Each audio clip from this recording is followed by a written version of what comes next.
Good morning, everyone. Thank you for joining us here at TheOneRing.net. My name is Clifford, and we are here with a delightful, wonderful, exclusive interview with the director of The Lord of the Rings, The War of the Rohirrim. I am so grateful for your time. Kenji Kamiyama, thank you very much for your time today. 自己紹介されて、これは独占インタビューです。神山さん、この機会をくださり、本当にありがとうございました。My first question. This film is very powerful and evocative. And I want to ask, how did you use the massive scale of the open spaces of Middle-earth as a backdrop for the emotions of the characters? そうですね。まず、このプロットを読んだときに、ローハン So when I was reading the plot initially, we knew that there's going to be thousands of riders and the Rohan is going to be there.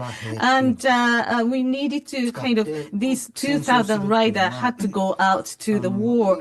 So that kind of scene was already in there. This is the kind of thing that it's actually a little bit portrayed in the movie, but not in this kind of scale. This type of huge battle sequence has been done a little bit, but not in full. So therefore, I think it's going to be a first time. But having said that, even using animation to realize this kind of battle sequence on an epic scale is very challenging. But I didn't want to run away from it. We just wanted to manage to achieve this. By doing so, by achieving so, we felt that this is something that I initially thought impossible. But if we can overcome it to make it happen, then we can actually show the epicness, nature of this race in terms of like the way we can show visually. It would actually achieve this. Most excellent. The powerful battle scenes at night and the way that the moonlight and starlight was used to capture this feeling is like nothing we have yet seen in a Lord of the Rings movie. そうですね。うまく光を使うことで、軍勢を描く難しさも含めて、さらに So yeah, as you said, this kind of effective use of lighting in order to portray army, this is also challenging, but if you use it right, we can actually effectively portray that.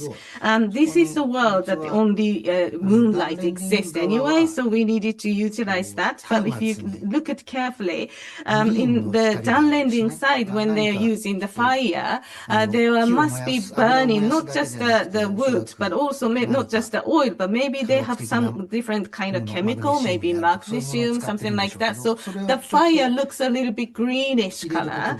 And that kind of thing that would be used effectively to highlight the difference between the two races, Rohan and downlanding, because the fire, it looks a little bit greenish.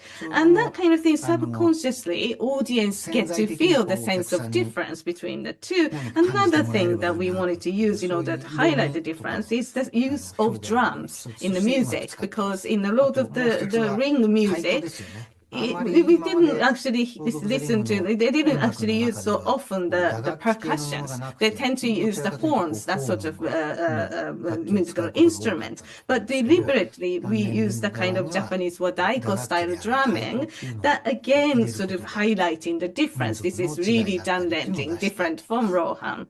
Excellent. Did you intend any particular scenes to have a visual reference to Miyazaki, such as Mononoke Hime has an opening sequence that reminded me a little bit of the crazed Mumakil scene. So yeah, maybe it's something that is not really intentionally done, but maybe the kind of influence from Miyazaki, Hayao Miyazaki. This is something in my generation of creator have always ended up having, because maybe like the kind of, maybe some of them are intentionally, some of them are unintentionally. We have that. So that kind of, as you mentioned, the image from the Mononoke Hime, that's something is really kind of, maybe without realizing, it kind of seeping through to the movie. But another thing I definitely would say that I have been influenced by is one of my favorite movie of all time is Seven Samurai by Akira Kurosawa. I would say again, this is another thing I would be influenced by because that movie Seven Samurai we saw the village, but both of these films have something in common, which is the siege scene. They have this enemy coming to sort of lay siege to the citadel or village. They had to fight against the people outside, the enemy outside. Again, that's not something I was consciously trying to bring in, but again, that was something that was sort of used as a reference subconsciously. Really intentionally done, but maybe. You probably are aware of this already, but the history of the earliest adaptations of J.R.R. Tolkien began in the 1970s with animation by a trans-Pacific production between America and Japan, with The Hobbit being made by Japanese animators at Topcraft Studios, working with Rankin and Bass. So does it feel like you're bringing the legacy full circle back to a new Japanese animation? Just does it feel like you're coming back to a historical space? ているんでしょうか。はい、バクシーの作ったアニメーションというのも素晴らしくて、でもアプローチはだいぶ違うと思うんですね。あれは絵本が動いている。絵本の絵が動いてこう物語を語るというような手法だと思うんで、ただ長編になってくると Yes, that animation is amazing, but I would say that the approach we took was quite different because that movie was all about sort of moving the picture within the picture book almost, and then story was told that way. But in order to use the same method for a feature-length film, it's actually very challenging. So in terms of, okay, both of them are Japanese studio doing The Lord of the Ring. In that sense, we have some commonality. But the approach itself is quite different. And it is interesting, as you said, it came full circle. That is such an interesting to say. And I also really have a full respect for that the anime movie that they done. But having said that, our approach was quite different indeed. Yes, that anime. Indeed. My last question. Professor Tolkien, as a writer, he gives an excellent sense of tragedy, real emotional tragedy, and a tragedy for the family of Rohan, the royal family, and a tragedy between Wolf and Hera. And your film captures that beautifully realizes that sense. So I want to ask, what was your biggest challenge in capturing that kind of heightened emotional space for these characters with the medium of animation? Yes, so unlike the live action movie making, in order to, so how do we kind of show the human emotions?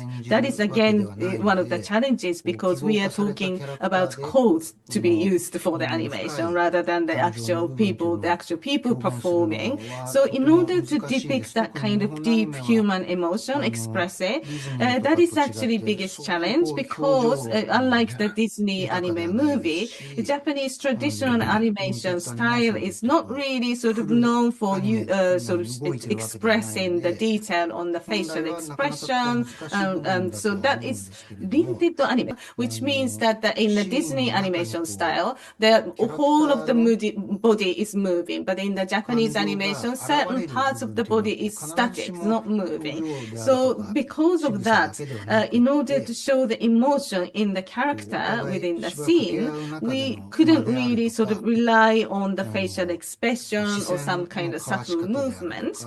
But we believe that we can show the same by kind of using the pause between some dialogue between two characters talking or how they look at each other. That kind of thing is used because that kind of thing is in order to realize the difference, the emotion, just by drawing by animator is very difficult. There is a certain limitation. So what we also done is that utilizing the technology of motion capture. We firstly used that kind of motion capture to create the human movement. So we had the actors perform the motion capture movement. And I actually directed them each time to say, oh, this scene, this character is going through this kind of emotion. For example, like Helm and Hela talking to each other. Because even though Helm doesn't say it in such words, if we were to really have the opportunity or freedom to choose which one of the children he wanted to give the throne, perhaps he wanted the Hera to take the throne. Because of, for example, the eldest son is actually quite similar to Helm Hammerhand. It's quite strong, but it's actually not so good in terms of high intelligence kind of thing. But also the younger brother is like a poet kind of character, very soft and emotional character. So in terms of as a soldier, maybe not so suitable as an heir, but Hera is the one that had the most perfect balance of all the departments, I think. So the reason why Helm Hammerhand didn't want her daughter to marry is because perhaps he loved her most out of all the three children. And that's the kind of thing we started imagining. So this is a kind of thing we kind of informed the performer to come up with certain movement at the time of motion capture as a way of sort of providing a kind of backstory in order to depict some kind of deeper and emotion to add some more depth to the performance. The result is wonderful. I want to close this beautiful interview. Thank you for your time, but I want to first acknowledge you, the work that your team has done, especially the background painters, and your work as a director, bringing in that excellent level of narrative, refinement, the kind of refinement we've always seen from Tolkien himself. It was beautifully done. My congratulations to you. Beautifully done. そのような結果というのは、まで素晴らしい作品を作っていただいたと思います。ありがとうございました。Thank you so much. Thank you. Arigato, Kamiyama.